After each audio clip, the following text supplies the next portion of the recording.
Hey, hi, we need to talk right now. Hold on. Ugh. It is 11 p.m. tonight. Hi, I'm Brianna, and hold on 2 seconds, sorry. While I get my life together, and I'm about to review The Batman. So if you have not seen The Batman, go away for a moment. Come back to this video once you've seen The Batman, because I will be talking a lot of spoilers and some of my theories and all of that fun stuff, okay? So, yeah, this is your warning. If you haven't seen The Batman, click on another video. Alright, first, what the fuck? Okay, let me preface again. The girls probably not going to do a review. Not going to force them. They're not really one to do review type videos anyway. Anyway, so this is me doing a video for you guys because you guys know. You know me. You know my love and obsession with the Batman and Robin, specifically Dick Grayson. So yeah, going into this movie, I was pretty hyped, I'll be honest. And hyped is not the word I use anymore because never mind. That's a different story. We're talking about Batman here.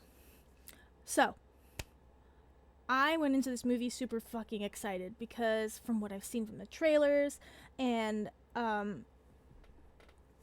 need to turn off my phone. Everyone's putting me in a group text and I don't want to talk right now. I want to talk Batman. So yeah. Anyway, where did I go? This video is going to be so sporadic. I'm so sorry. I just got home. Yeah, you guys know my love for the Batfam and how much they mean to me and how basically specifically Teen Titans was my gateway drug and I was in love with Robin and then I learned he was Nightwing and I was just like, ooh, what's that? And then I got into the Bat family through that when I was like 7 or 8. And it's been downhill ever since. Or uphill. Or no, downhill. And so, when I was seeing all the promos for this film, I'll be honest, when I first heard that like Robert Pattinson was going to be Batman, I admit, skeptical. And I think you guys remember I was skeptical. Because I was just, I don't know. I always have like I had a sour taste in my mouth for Batman because of Batfleck. I really hated Batfleck. I did not appreciate him. Batman vs. Superman was meh. Justice League Snyder Cut was great. But when Justice League came out, it was just, I had a sour taste in my mouth. And admittedly, at the time, my favorite Batman, well, Kevin Conroy is 100% my favorite Batman of all time. But for live action, it was definitely Christian Bale because, you know, The Dark Knight. And it was such a good... The Dark Knight was my favorite live action Batman film. And I put on Twitter, like, my ranking of live action Batman films from best to worst before I watched this movie. Now, I watched this movie now. And it didn't feel like 3 hours. It really didn't. It went by really fast in a weird way. Like, I thought, I'm like, 3 hours, I'm fucking dead. But then you gotta remember, that's the same bitch that, like, I would binge through, like, 5 or 6 episodes of a Netflix show in a day. And that's nothing, too. So it's, like, just, like, the intimidation of 3 hours, didn't feel it. No, I was really excited for 3 hours of a Batman film. Oh my god, did you see my spit because of the straw? Anyway, also, sorry, look how cute the little, cups are. No, souvenir cups.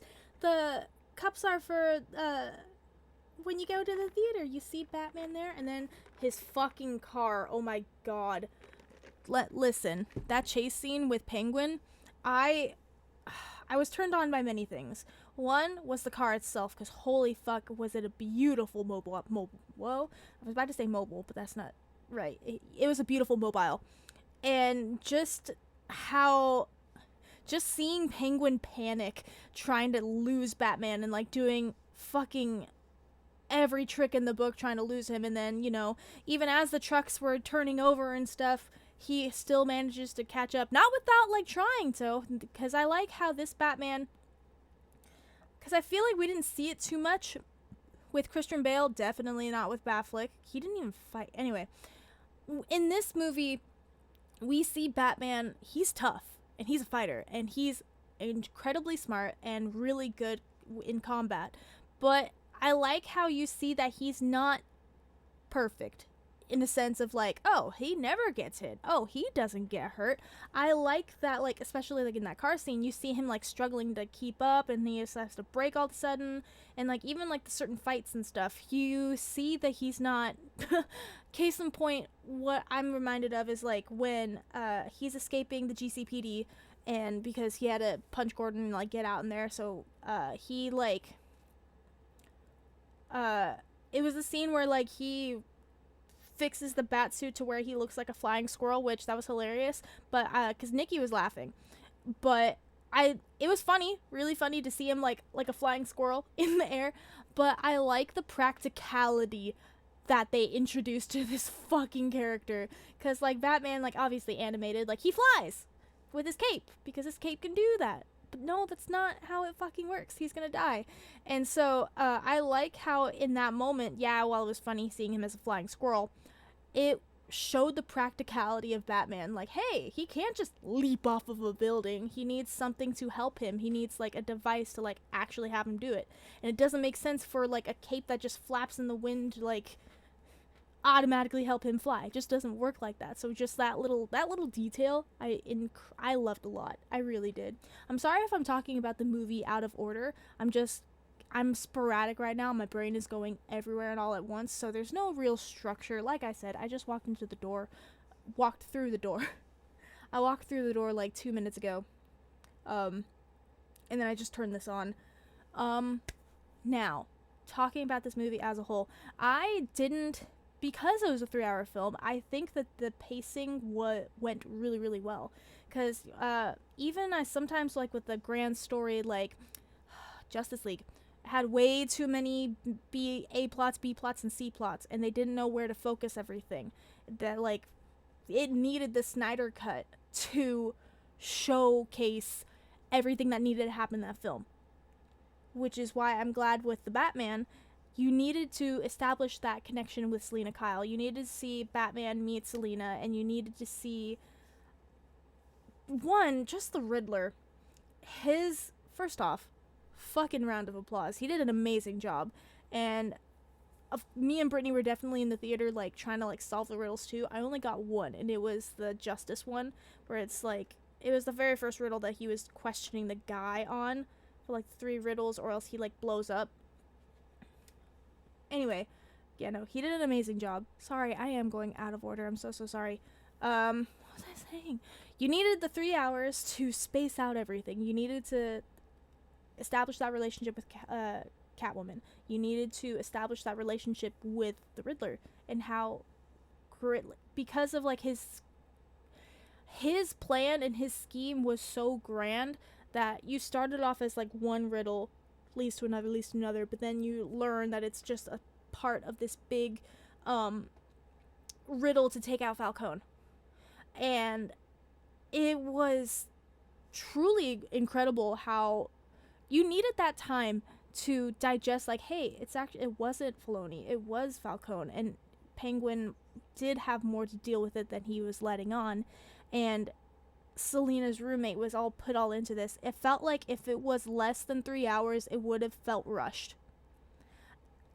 And yeah, that's just my personal opinion. Again, it's a review, my personal opinion. What I say is not law. You can disagree with me, that's totally fine. But don't call me wrong for my opinions, because this is what some people are weird. Not all of you guys. But yeah, I really liked the pacing and how it was the slow reveal, because we got to, when we finally see the Riddler, Edward, and we finally see him in the jail, and he's like, oh, you're not catching on as to what's happening. We needed that slow buildup of the chase between Batman trying to find the next clue versus like the next attack and the next politician that's attacked or police officer. It was really, really well done. Again, if it was less than 3 hours, I don't think that it would have done it justice. I feel like if it was less than 3 hours, I probably would have hated the movie, because then it would have felt rushed. It needed that slow pacing. First off, I keep on saying first off, but I'm 10 minutes into this fucking review. I'm so sorry.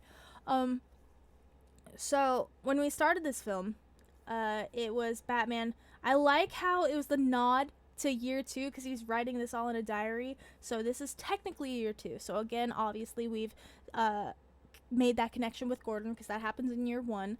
And I like how in the beginning of the movie, it's still kind of like the start of Batman working with the GCPD. Because you see, like, some of the officers, like, hey, you're going to allow that? Like, is that allowed? And they're just, like, the genuine confusion of, like, are we actually, like, letting Batman into this investigation? He's a vigilante, and you see, like, some cops are more resistant than others. And so I just having that straight from the beginning was a beautiful detail to have. Because we didn't need to, again, this... Batman is already established. By now in the media, we know what happens with Batman. His mom and dad get murdered outside of I was going to say orchestra. You know what? Opera. Outside of a show. And he becomes Batman. Everyone knows the story. I like how in this rendition, it was different. It was because Thomas Wayne was running for mayor. And we learn later that Thomas Wayne was not as bright and buttoned up as he seemed, as Bruce had envisioned, which was kind of cool. Learning that at the end of the day, actually getting down to what happened with Thomas Wayne, he tried to bribe the one guy, I think his name is Chris, tried to bribe him, like, hey, don't come out with a story about my wife who's been in Arkham just to protect her. He wasn't doing it for the campaign, but Falcone saw this as an opportunity to have him under his thumb, and things just got out of hand. Thomas Wayne is a good person, just he made one bad decision, and it affected a lot of people, which unfortunately, was not okay. But I really liked that homage to, like, seeing Martha going in and out of Arkham, because it just reminds me of, I think it, not Killing Joke, was it Flashpoint? Was it Flashpoint where instead of Bruce's parents died, Bruce died, and Martha became the Joker and Thomas became Batman? Was that kid? No, I think that's Flashpoint. I think that's what happens in Flashpoint. It was just a really cool homage, just like, oh, she's in Arkham, like it was like not an homage, it gave the story flavor, I think. I really think it did. Is my chin bleeding? I think it's the light. Anyway, sorry, I was like anyway, I'm so sorry. I'm all over the place. What else did I want to talk about? Okay, the cast, absolutely amazing. Every single one of them killed their part. Holy fuck, the chemistry between Zoe and Robert. Holy fuck. It was electrifying. Just from, like, when their first encounter, even, like, at the club when, like, she's handing something off to Penguin and he, like, follows her and stuff. Like, just from there, they played... Batman and Selena Kyle, Batman and Catwoman, it's always going to be them. And I think even in Titans, one of Bruce's passwords was the one that got away, which was Selena Kyle. Just their dynamic on screen, it's none that I've ever seen before. We didn't see this with Jack Nicholson. We didn't see this in any other, like, just this genuine, like, introduction and raw chemistry that I felt like it was like watching two magnets just having to, like, go at each other. It was beautiful to see. They did such an amazing job. Also, I turned into a puddle at certain moments in this film. One was when, like, Batman and Catwoman, they were still, like, going at it, and then it was the first interaction where he, like, caught her, like, trying to, like, steal, like, the passport of her friend, and he had to, like, hold her because, like, she was making too much noise, and then the cop was showing up, and I was just like, holy fuck, this is hot. Oh man. And then when she was, like, putting the contact in, and just Batman's look at me. And I'm like, Oh my god, Robert Pattinson is really fucking hot. And just him as Batman is so fucking hot. And then Zoe as Catwoman, I'm just like, holy fuck. Both of you step on me. You both have amazing boots. I want both of them. I want Batman's boots because holy fuck, those are honking. And I want some. And I want Catwoman's boots because holy shit. Both of them could step on me and I'd say thank you. Because it was great. Their chemistry was so good. And it didn't feel forced. It was gradual in a sense that, like, their relationship, it was always not toxic. It was always sort of like the mystery is what kept on dragging them together or like sending them back. It was really, really good. I really liked them together a lot. Point in order, because I remember Titans.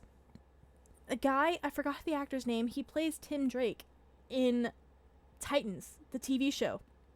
And so him showing up in the Batman really threw me off, because he was the one guy in that gang who was like kind of going through like initiation, and he kind of just stood there as like his friends got beat up.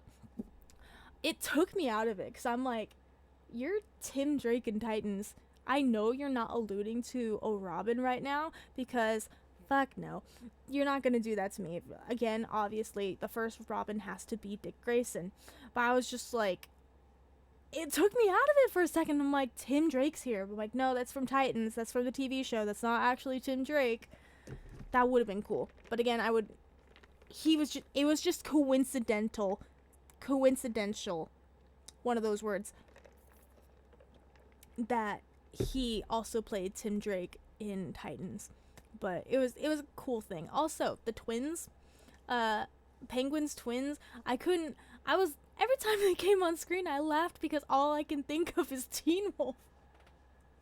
All I can think of is them, like, the twin alphas. That's all I thought. And then, like, the fact that one of them would, like, close the door and then open it and then both of them were back. It was just really fucking funny. Amazing. I love it. There was some, like, good shining moments. Like, yeah, like, Batman is supposed to be dark and gritty. Have you read the stories? Have you seen Batman? I'm tired of, like, some people like, oh, Batman's too dark. La, la, la. No fucking shit. Really? It's supposed to be dark. His story is dark.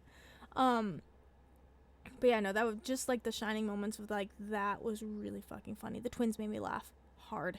It was great. I talked a little bit about the chase scene, the car chase scene, because holy fuck, I'm attracted. If I was ever attracted to a car, it'd be Batman's car. This specific Batmobile, holy fuck, I'm in love with, and I want to fuck a car for whatever reason, because holy hell, I want to drive that thing so bad. That's my next car. I'm gonna save up. There was a lot of stuff I wanted to talk about. Oh, big one at the end. I forgot his name, and no one kill me. While Druig was really hot, and I really liked him in Eternals, I forgot the actor's name. Okay, guys, I'm so sorry. I cut my bangs today, and so the bangs keep on going into my eyelashes. But I forgot the actor. I'm gonna look it up. What was the actor's name? Who plays Druig? Druig. So sorry. Druig. Eternals. Played by...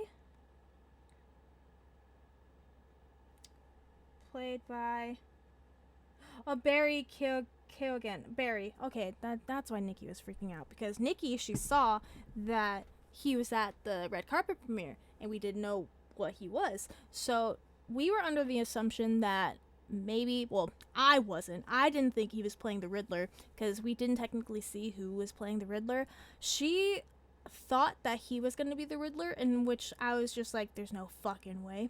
So when he showed up in Arkham at the very end, as they didn't say it, because even in the credits they're like, unnamed Arkham prisoner. That's 100% the Joker. Please.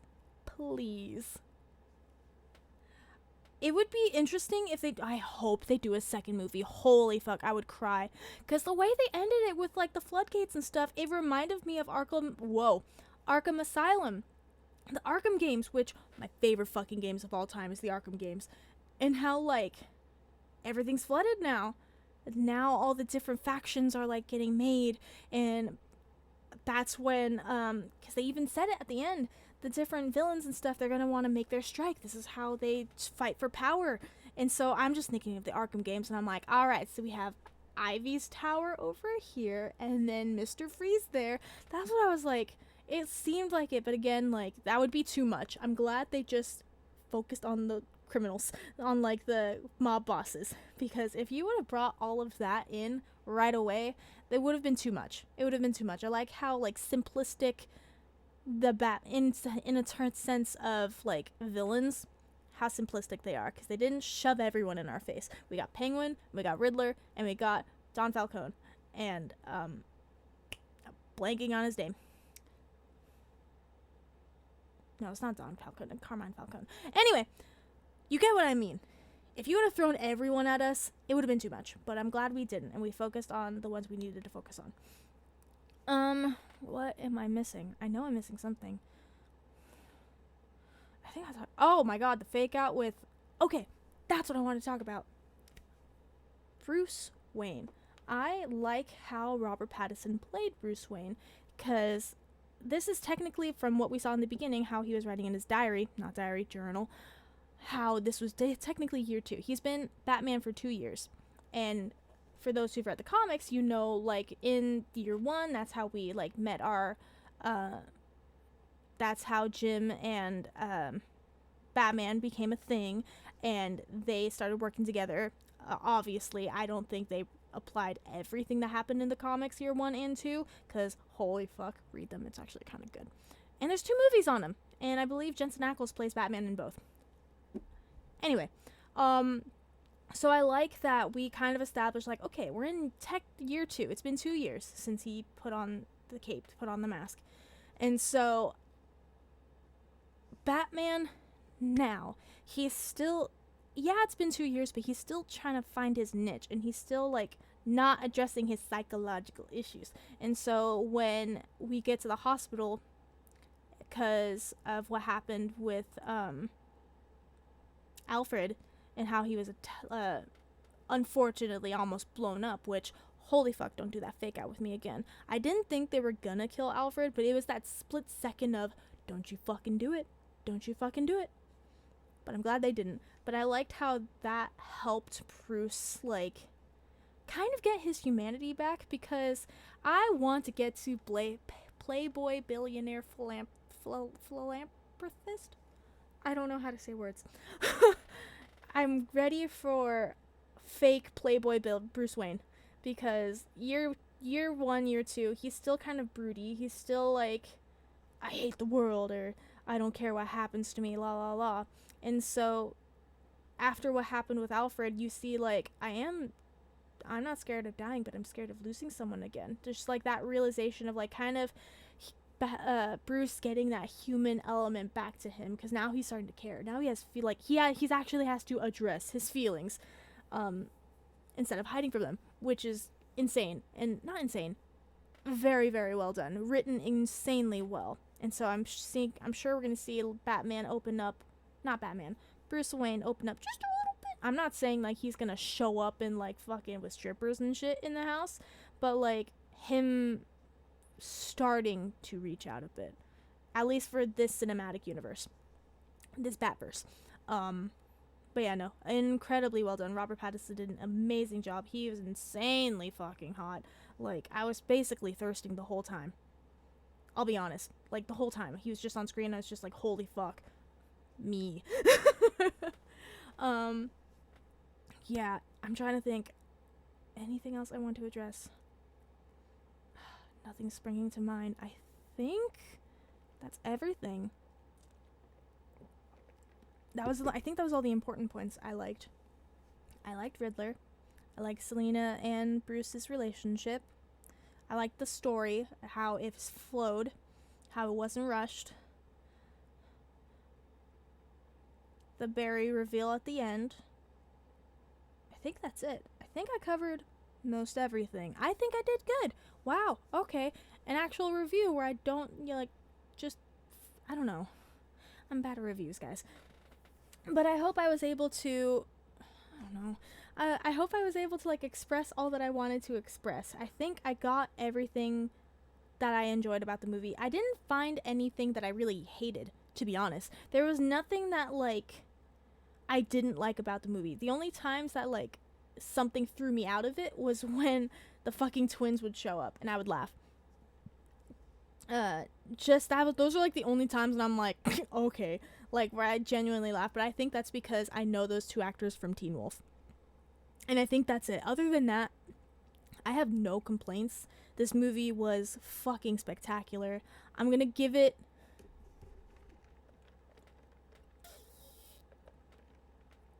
a 10 out of 10. I really do think it beat out The Dark Knight, which The Dark Knight was my number one for a long time. Yeah. But I just feel like the pacing compared, I just felt like we learned a lot about Bruce and a lot about this world and how deep with the mob bosses this goes and how corrupted that the system is. Because, like, yeah, we can deal with Scarecrow and yeah, we can deal with Joker and all them, but I like how, because this is year 2, we're still focusing on the corruption that is the GCPD and how deep some of these mob bosses go. And I like how we've kind of went with, like, the more human villains, so to speak. I know it's like Scarecrow and, like, Mr. Freeze and stuff, they're all human, but they're not. It's hard to explain, but I'm glad that we're dealing with mob bosses and stuff and, like, kind of, like, not dipping our toes in before we get to the big guys, you know, get to, like, big guys, like the more well-known Batman villains, the one with the crazy costumes and stuff. But I like that we're dealing with mob bosses and stuff. We're starting us off easy. Yeah, no, 10 out of 10. I really fucking like this movie. Like, the fight sequences alone, holy fuck, like, beautifully shot. You can hear, like, the bones crunching with each fist. You see Batman, you see him take the punches and him, like, get thrown off, and he's just like, what the fuck? Like, you see all of it. It is so good. And I like how the music, ooh, that's a point, the music didn't overtake the movie, in which, I'll give you an example, The Dark Knight. We know the track, The Dark Knight. It is so loud in your ear when you're watching the fight sequence because the music is just blaring and it's building up the intensity and na. But with this score, it was very simplistic and it was kind of more in the background. The more, from an audio engineer standpoint, I heard more of, like, the actual fighting than the music, but that's not a bad thing because the music is supposed to support, whereas in The Dark Knight, that's why I think kind of pushed this movie above Dark Knight. Yeah, no, it was fucking spectacular. I loved the movie so much. Yeah, I think that's basically my review. Let me know in the comments what you guys thought of the movie, what you would rank it, 10 out of 10 or 1 out of 10, scale of 1 to 10, what would you rank this movie? I'm going to see it again sometime this weekend, I hope. Thank you guys for watching, and I will see you guys for the next reaction, hopefully soon. I need to find the outro. If you liked that video, make sure to like and subscribe. Subscribe to our Patreon where you get our reactions a week early, uncut, before it goes to YouTube. You can book us on Cameo, where you can make Hannah sing happy birthday. I will not be singing happy birthday. You can ask us to say hello, a small reaction request, or make Hannah sing happy birthday. Our merch store is now up with brand new designs coming, as well as our old designs brought to you by my Manic Episodes. Thank you for that. Make sure to check out our OnlyFans.